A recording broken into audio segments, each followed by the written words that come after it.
Hey guys, welcome to Academy of knowledge.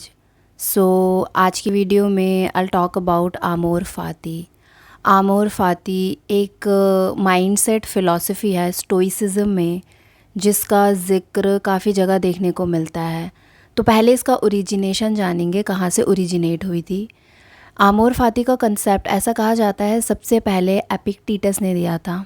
Epictetus एक stoic philosopher थे, slave philosopher थे। अगर उनके बारे में आप डिटेल में जानना चाहते हो तो मैंने एक सेपरेट वीडियो बना रखी है, आप चेक कर सकते हो, मैं कार्ड ऐड कर दूँगी। सो एपिक्टेटस की लाइफ बचपन से ही बहुत डिफ़िकल्ट रही थी। सिंस वो एक स्लेव थे तो उन्हें अलग अलग बायर्स को बेच दिया जाता था एंड वो लोग उन्हें कंट्रोल करते थे और लाइफ काफ़ी हार्ड थी। बट एपिक्टेटस के अंदर एक ख़ास बात थी कि वो अपने इमोशंस को कहीं ना कहीं काफ़ी हद तक कंट्रोल कर लेते थे, या अलोंग द वे जो उनकी लाइफ की जर्नी रही थी उन्होंने बहुत सारी चीज़ें सीखी थी। सो उनको जब उनका एक बायर था बीच में जिसने उन्हें ख़रीदा था, ही रियलाइज़ कि एपिक्टेटस के अंदर कुछ है, लाइक कुछ स्पेशल है। सो उन्होंने ऑब्ज़र्व किया एपिक्टेटस को नई नई बातें डिस्कस करने का बहुत शौक़ था, डिबेट्स करने का शौक़ था एंड वो रीडिंग भी पसंद करते थे। देन ही रियलाइज़्ड कि उनके अंदर पोटेंशियल है एंड वो अपनी लाइफ में आगे जाके कुछ कर सकते हैं। सो एपिक्टेटस को उनके ओनर ने एक पॉइंट के बाद फ्री कर दिया, जिससे एपिक्टेटस अपनी लाइफ अपने तरीके से जी सके और फ़िलासफ़ी को आगे ले जा सके। And that's how he invented his philosophies. And उसी में से एक था आमोर फ़ाती का कॉन्सेप्ट। आमोर फ़ाती एक माइंडसेट फ़िलासफ़ी है जिसे स्टोइक्स प्रैक्टिस करते थे। आमोर फ़ाती का मतलब होता है लव ऑफ फेट और loving your fate.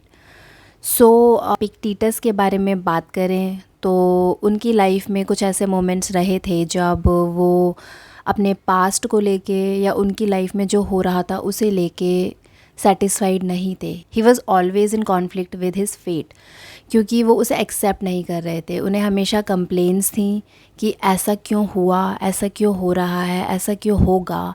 And that's how उन्होंने एक पॉइंट आया जब इस चीज़ के साथ पीस बना लिया। एंड तभी आमोर फ़ाती का कॉन्सेप्ट निकला था कि जब इंसान अपनी लाइफ में चीज़ों को रेजिस्ट करना छोड़ देता है, जैसी लाइफ में चीज़ें हो रही हैं उन्हें एज़ इट इज़ एक्सेप्ट कर लेता है।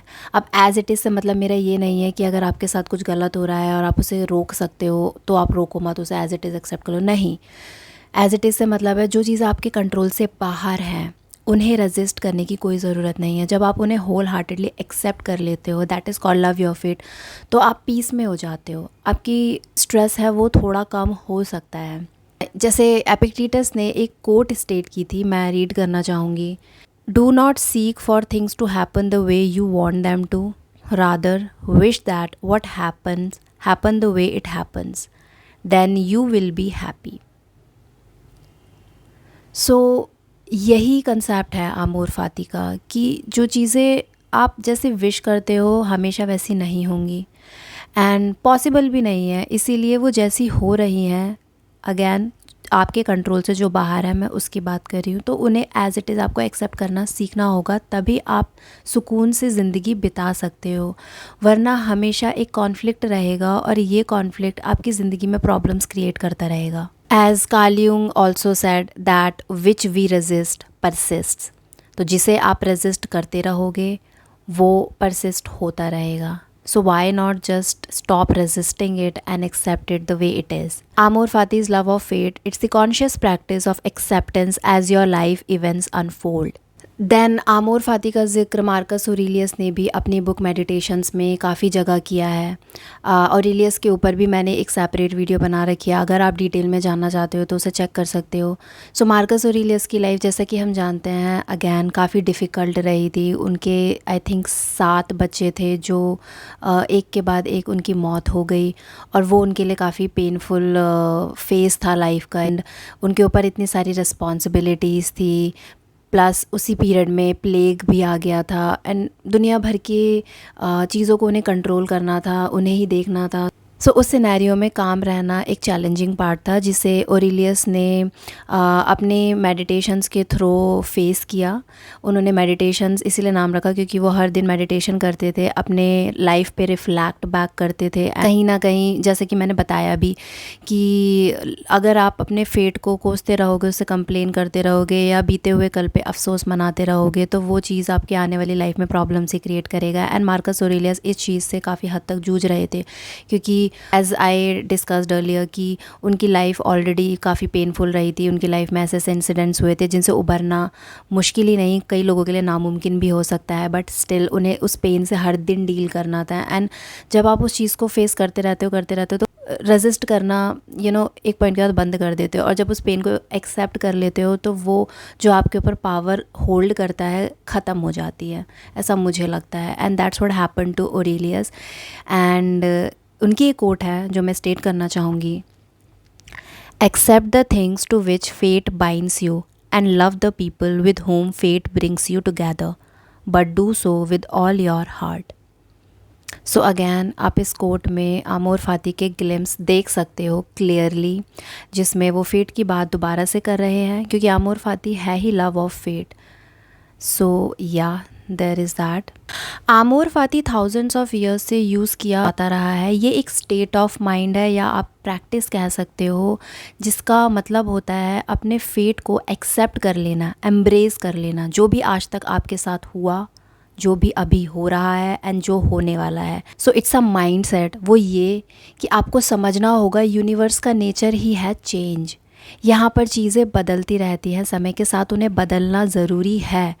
जैसे कि हेराक्लाइटस की कोट है, you can't step into a river twice, क्योंकि चेंज इनएविटेबल पार्ट है। अगर आप चेंज नहीं होगे तो नई नई चीज़ों को कैसे एक्सप्लोर करोगे, आप इवॉल्व कैसे होगे। चेंज इवोल्यूशन के लिए बहुत ज़रूरी है। आप देख सकते हो पीछे हिस्ट्री में या थाउजेंड्स ऑफ इयर्स बैक कि आज हम कहाँ से कहाँ आ चुके हैं, और आने वाले कल में भी हम जहाँ आज हैं वहाँ पे नहीं रहेंगे। ज़िंदगी आगे बढ़ती रहेगी, and that's how you grow and evolve.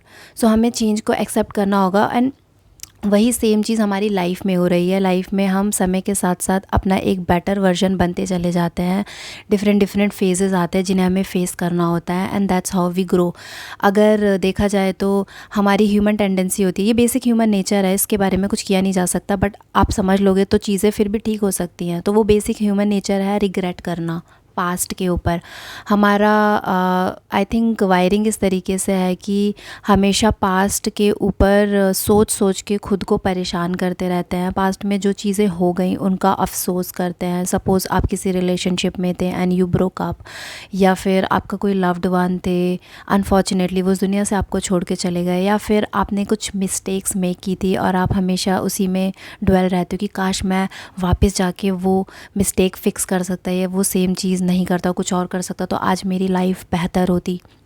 तो कहीं ना कहीं हम पास्ट के ऊपर हमेशा रिग्रेट करते रहते हैं एंड उस पास्ट में जीने लगते हैं। हम भूल जाते हैं कि अभी हमारे पास जो प्रेजेंट मोमेंट है इसमें हम क्या कर सकते हैं।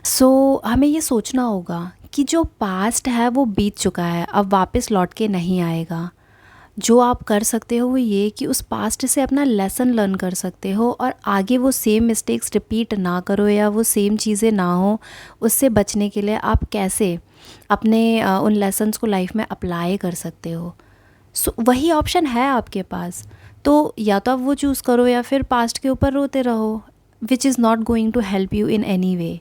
मैं यहाँ पे विक्टर फ्रैंकल का एग्जांपल देना चाहूँगी, जो जिनके बारे में आप जानते ही होंगे अगर आप फ़िलॉसफ़ी में। मैंने काफ़ी बार उनकी book man search for meaning suggest भी किया है कि you should definitely read it, one of the best books out there. Victor Frankl की लाइफ भी काफ़ी डिफ़िकल्ट रही थी। वो एक वैसे साइकोलॉजिस्ट थे, बट उन्होंने जो अपनी लाइफ में फ़ेस किए थे इंसिडेंट्स, उससे ही इन्फ्लुएंस्ड उनकी लाइफ के डेटा वर्क्स थे वो थे।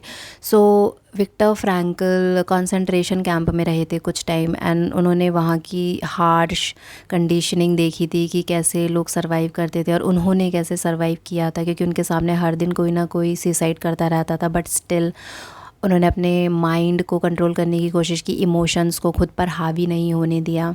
एंड उन्होंने भी आमोर फाती का कॉन्सेप्ट अपनाया, क्योंकि स्टोइक्स से विक्टर फ्रैंकल भी काफ़ी हद तक इन्फ्लुएंस थे। ही stated You can't control what happens to you, but you can control how you react to it. सो आप समझ रहे हो ना कि ज़िंदगी में आपकी लाइफ में जो भी चीज़ें हो रही हैं आप उन्हें कंट्रोल नहीं कर सकते, बट आप उन सिचुएशंस पे रिएक्ट कैसे कर सकते हो वो आपके हाथ में है. So that is the most important lesson जो हमें सीखने की ज़रूरत है कि आप अगर अननेसेसरी चीज़ों पे रिएक्ट करना छोड़ दोगे, अननेसेसरी लोगों को अटेंशन देना छोड़ दोगे, तो आपकी लाइफ काफ़ी इजी हो सकती है. क्योंकि हमारा मेजॉरिटी ऑफ लाइफ का पार्ट जो है इन्हीं चीज़ों में डिस्ट्रैक्ट हो जाता है, इन्हीं चीज़ों की वजह से डिस्टर्ब रहता है. सो हमें समझना होगा कि अननेसेसरी चीज़ों से अपनी डिस्टेंस मेंटेन कर लो, एंड जब आप रिएक्ट करना ही छोड़ दोगे तो वो चीज़ें आपको बॉदर करना छोड़ देंगी. सो आपको ध्यान रखना होगा कि लाइफ में जो भी हो रहा है उसमें कुछ ना कुछ गुड होता ही होता है. नेगेटिविटी पास्ट को चेंज नहीं करेगी, नेगेटिव थिंकिंग जो है वो कुछ फिक्स नहीं करने वाली है. इनफैक्ट अगर जो चीज़ें हो चुकी हैं आप उन्हें होल हार्टेडली एम्ब्रेस कर लोगे, एक्सेप्ट कर लोगे, एंड फ्यूचर के लिए ऑप्टिमिज़म को अपना लोगे, पॉजिटिव थिंकिंग अपना लोगे, तो वो ज़्यादा हेल्पफुल हो सकती है rather than regretting about past, जिसके बारे में अब कुछ नहीं किया जा सकता. जो किया जा सकता है वो ये कि उससे एक लेसन लर्न किया जा सकता है. देन लास्ट जिस फ़िलासफ़र के बारे में मैं बात करना चाहूँगी वो है फ्रीडरिक नीजा. फ्रीडरिक नीजा ने भी अपनी फ़िलासफ़ी में आमोर फ़ाती का ज़िक्र किया है, जो कि बहुत ही ब्यूटीफुली किया है. आप नीचे की लाइफ से वाकिफ़ होंगे कि उनकी लाइफ भी फुल ऑफ चैलेंजेस थी. जब वो स्विस आल्प्स में रहने के लिए गए थे अकेले, so you must be aware with his life. Of course मैंने उनके ऊपर भी सेपरेट वीडियो बना रखी है. प्लस नीचा के बारे में मोस्टली काफ़ी लोगों ने पढ़ा ही है if they are into philosophy. So Nietzsche की लाइफ फुल ऑफ चैलेंजेस थी, काफ़ी डिफ़िकल्टीज़ उन्होंने फ़ेस की थी. लाइक उनकी बुक्स ने ज़्यादा कुछ अच्छा नहीं किया था, लोगों ने उनके वर्क को रिकग्नाइज़ नहीं किया, एंड उनकी अपनी फैमिली के साथ रिलेशनशिप अच्छी नहीं थी. जिस वीमेन से वो प्यार करते थे उसने भी उन्हें छोड़ दिया, एंड काफ़ी बार उन्होंने परस्यू करने की कोशिश की नीचा ने, but she rejected him every single time. इसके साथ he was suffering from mental illness. तो ये सारी चीज़ें उन्हें एक ऐसे पॉइंट पे ले गई थी, he lost his mind kind of, and उन्हें समझ नहीं आ रहा था कि लाइफ का मतलब क्या है या कैसे क्या हो रहा है जो भी है. तो आई थिंक वही पॉइंट था जब उन्होंने अपनी सारी एनर्जी अपनी फ़िलासफ़ी में चैनल कर दी थी. जो भी पेन एंड सफरिंग फील कर रहे थे उसे फ़िलासफ़ी के थ्रू शेयर किया. सो इसी दौरान उन्होंने आमोर फ़ाती का जिक्र किया था. ही stated, My formula for greatness in a human being is Amor Fati, that one wants nothing to be different, not forward, not backward, not in all eternity, not merely bear what is necessary, still less conceal it. तो आप समझ रहे हो कि नीजा ने भी finally अपने fate को एक्सेप्टेंस दे दी थी, एंड जब उन्होंने एक्सेप्टेंस दे दी थी he was in peace with his life, his fate. And उसके बाद उन्हें जो भी उनके अंदर जद्दोजहद चलती थी या कॉन्फ्लिक्ट्स थे वो सब शांत हो गए थे. क्योंकि कहीं ना कहीं ही एक्सेप्टेड कि जो हो चुका है वो पास्ट है, बीता हुआ कल है, और वो उन्हें आज इस मोमेंट में बॉदर कर रहा था और उनकी आने वाली लाइफ पर उसका असर पड़ रहा था, एंड सिवाय पेन के, सफरिंग के कुछ भी क्रिएट नहीं कर रहा था. सो वहाँ तक जिस पॉइंट पर उन्हें रियलाइज़ हुआ आमोर फ़ाती के बारे में, वो समझ चुके थे कि अगर वो अपनी लाइफ को एक्सेप्टेंस दे देंगे जो भी बीता हुआ कल है स्पेशली उसे, तो उनके अंदर जो तूफ़ान चल रहा है उसे शांति मिल सकती है. And that's what he did, and he made his peace with it, with the fact कि लाइफ को बदला नहीं जा सकता है. हम जिस पल पैदा हुए थे, इस धरती पर आए थे, तभी हमारा फेट निश्चित हो चुका था कि क्या होगा, क्या होने वाला है. एंड मोस्टली चीज़ें जो होंगी लाइफ में वो हमारे कंट्रोल से बाहर हैं. जो हम कर सकते हैं वो बस ये कि हम उन सिचुएशंस में कैसे रिएक्ट करते हैं, दैट्स इट. उसके अलावा जो चीज़ें होने वाली हैं या हो रही हैं हमारे हाथ में नहीं हैं. So yeah I think this is the concept of amor fati, जो मुझे इसीलिए काफ़ी इंटरेस्टिंग लगता है। मैं भी ट्राई करती हूँ कि आमोर फ़ाती का कंसेप्ट अपनाया जाए।